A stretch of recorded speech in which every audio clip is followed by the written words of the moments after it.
오카? 안녕하세요. 3주 걸렸나요? 2주 정도 된 것 같습니다. 마지막 그 개념 심기 영상 올리고 나서 절대부등식이랑 무리함수 관련된 부분을 올렸어야 됐는데 쌤이 이제 자체 교재 제작하느라고 너무 시간을 많이 허비했어요.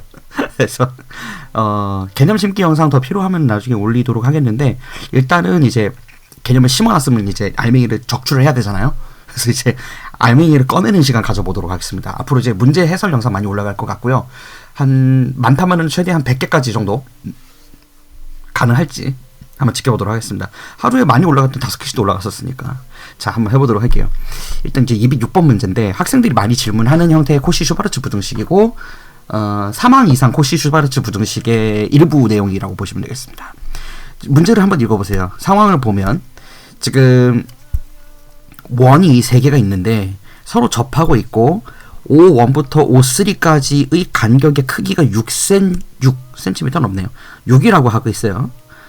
요 간격을 6이라고 하고 있는데, 자, 이 상태에서 세 원의 넓이 합이 최소가 될 때의 반지름의 길이의 합을 구하시오라고 하고 있거든요. 자, 이렇게 되게 되면 일단 당연히 첫 번째 스텝에서는 우리가 해야 되는 건 힌트를 얻는 거죠.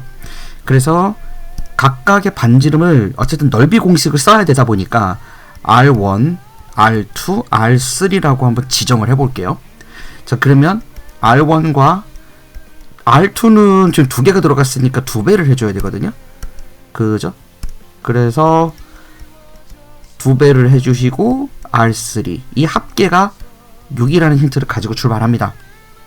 그런 상태에서 세 원의 넓이의 합이 최소가 되도록 해달라라고 명시를 하고 있습니다.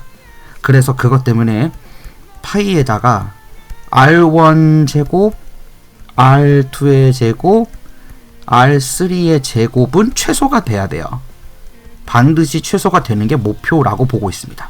자, 이런 상태고요. 얘가 최소일 때 세원의 반지름의 길이 합을 구해달라고 얘기하고 있어요. 그러니까 코시-슈바르츠를 쓰는데, 여러분들이 조금 더 심한 개념을 들어가게 되면 n개의 항에 대한 녀석들도 코시-슈바르츠의 부등식이 정확하게 성립된다라는 거를 배우게 되게 돼 있습니다. 근데 이제 사망 이상 같은 경우에도 기본적인 룰은 똑같거든요. 근데 그런 상태에서 지금 여기서 좀 특이한 점이라면, 원래 제곱의 합의 최소라고 얘기를 하면, 그죠? 제곱의 합의 최소라고 얘기를 하면 우리가 이거 세트 그대로 집어넣어요. 그쵸? 근데 보통 코시는 당연히 2개의 항의 곱에다가 부등식 세워놓고 오른쪽인데, 일반적인 경우에는 우리가 요 가운데 있는 값을 알고 출발하고요. 그 가운데 있는 값을 알고 있는 상황에서 왼쪽을 상수로 두고 그 조건들을 토대로 해서 오른쪽에 값을 찾음으로 인해 이 녀석의 최소값을 찾는 형태로 갑니다. 또는 최대값을 찾게 되는 거겠죠. 보통은 이 오른쪽에 있는 물음표에 해당하는 대상을 최대값을 찾는 방향으로 가는데, 이제 문제는 그렇습니다. 기본 조건이 넓이가 가장 작게 되는 거를 전제 조건으로 가고 들어가고 있어요.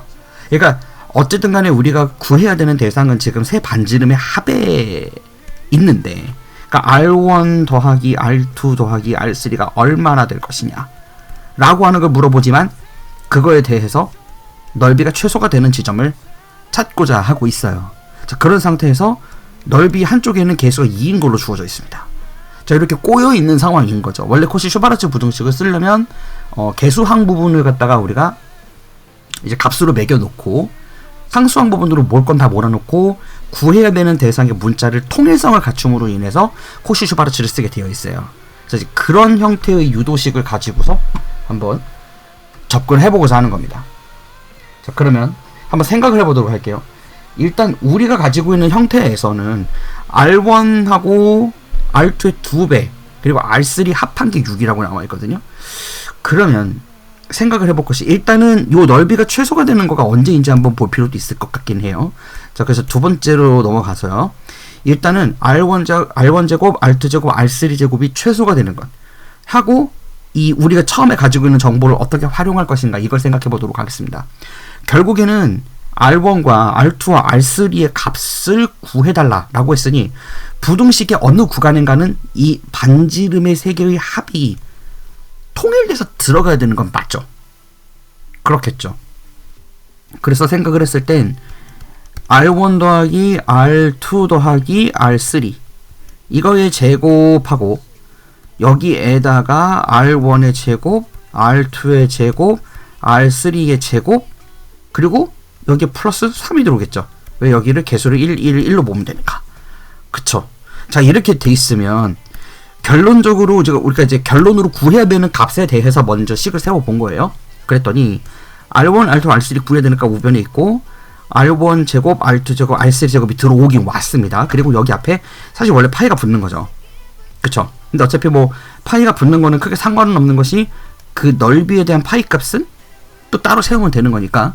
그쵸? 양변에 파이로 곱하거나 나누거나 그런 거니까 크게 상관은 없어요. 그런데 어쨌든 간 우리한테는 이 R1, R2, R3의 제곱의 값의 합이 얘가 최소가 되는 지점에서의 요 녀석의 값을 구하라고 하는 거니까 어쨌든 간에 이 R1, R2, R3의 각각의 제곱의 합값을 구할 필요가 있겠습니다. 그거를 이 R1 더하기 이 R2 더하기 R3하고 연계시켜서 구해야 되는 거예요. 자, 힌트는 잡으셨죠? 자, 그렇다면 이제 어떻게 해결하는 게 좋으냐면 어떻게든 이 두 개의 식을 연계할 필요가 있어요. 하나는 제곱이 들어가 있고 하나는 제곱이 안 들어가 있죠. 그러면 제곱이 안 들어가 있는 쪽의 값을 활용해서 그러니까 6의 값을 주어져 있는 이 녀석을 우변으로 두고요. 항상 코시는 제곱이 안 돼 있는 제곱근의 형태가 우변에 들어가고 부등식 기준 그리고 좌변에는 제곱의 합이 들어가니까 이걸 이렇게 세우면 되겠네요. R1하고 R2하고 R3의 제곱의 형태로 두고요. 얘는 우리가 아는 값이에요. 아는 값이 그거니까. 그러니까 항상 코시 슈바르츠는 알고 있는 값을 어디다가 설정해서 집어넣어서 구하고자 하는 값이 어떻게 나오는 것이냐라는 것을 보면 거기에 답이 있습니다. 다만 한 가지 조심할 것이 있다면 코시 슈바르츠나 산수 기하 평균이나 등호가 성립되는 조건이 일치하지 않으면 두 개 이상의 코시 슈바르츠나 또는 산수 기하 평균을 사용했을 때 오류가 발생할 수 있다. 이거는 이제 심화 개념들을 듣는 학생들은 다 아는 내용입니다. 예, 당연히 알고 있을 거라고 보고 있어요. 자, 그런 상태라면 이 R1, R2, R3의 제곱의 효과가 있으려면 여기 두 배가 들어가야 돼요. 얘가 개수가 2가 있어야지 우리가 값을 쓸 거 아니야. 이걸 얘기하고 싶은 거예요. 자, 그럼 좌변에 뭐가 들어가야 되느냐면 결국에 여기 자리에는 ax, by 플러스 cz가 들어가는 거잖아.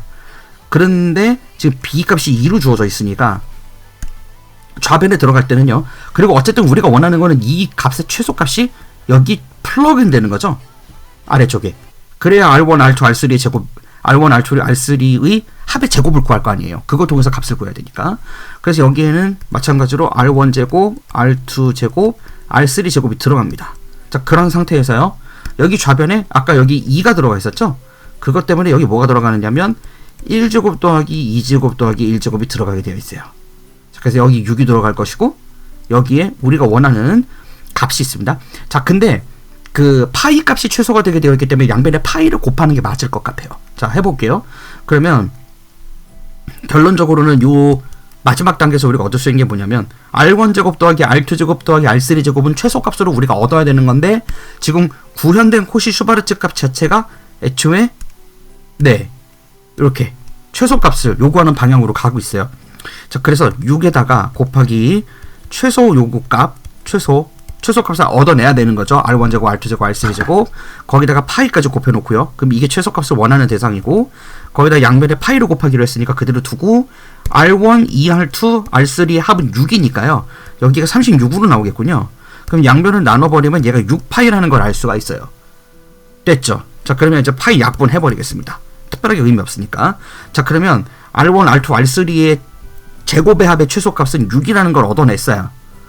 자, 이 6이라는 값을 갖다가 이제 우리가 결론적으로 집어 넣으면 될 텐데 이 6을 이제 최종적으로 여기다 넣으면 되는 거겠죠.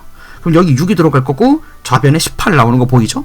오케이. 자, 그러니까 18이니까 18에다가 이 반지름의 합의 값의 제곱이 18이었으니까 3루트 2가 나오겠군요. 요렇게 구하는 겁니다. 아시겠습니까? 그러니까 코시 슈바르츠 부등식도 그렇고 산술 기하 평균도 그렇고 쓰는 방법을 완벽하게 이해하고 있잖아요. 그 구조를. 그러면은 이제 풀 수 있게 되는 거예요. 어쨌든 코시 슈바르츠는 좌변에는 제곱의 합이 들어가 있고요. 우변에는 그 제곱이 아닌 제곱 또는 원본 1차식이 좌변에 들어가 있으면 우변에는 제곱근이 나타나게 되어 있어요. 그러니까 우변과 좌변이 항상 제곱과 제곱 간의 관계인 거야. 그걸 통해서 내가 최소값을 얻어야 하는 것인지 최대값을 얻어야 하는 것인지 그 과정에 따라서 식을 설계하시면 되고요. 설계한 과정에서의 결과값이 최대한 어쨌든 등호 성립 조건을 위배하지 않으면서 진행할 수 있다면 항상 값으로 도출될 수 있습니다. 여러분들이 조심해야 될 것은 2번 이상의 코시-슈바르츠 부등식이 사용되는 케이스의 경우 여기서는 한 번만 썼어요. 여기서 한 번만 써서 괜찮아. 그런데 2번 이상 사용하는 경우에는 문제가 될 수 있다는 거죠.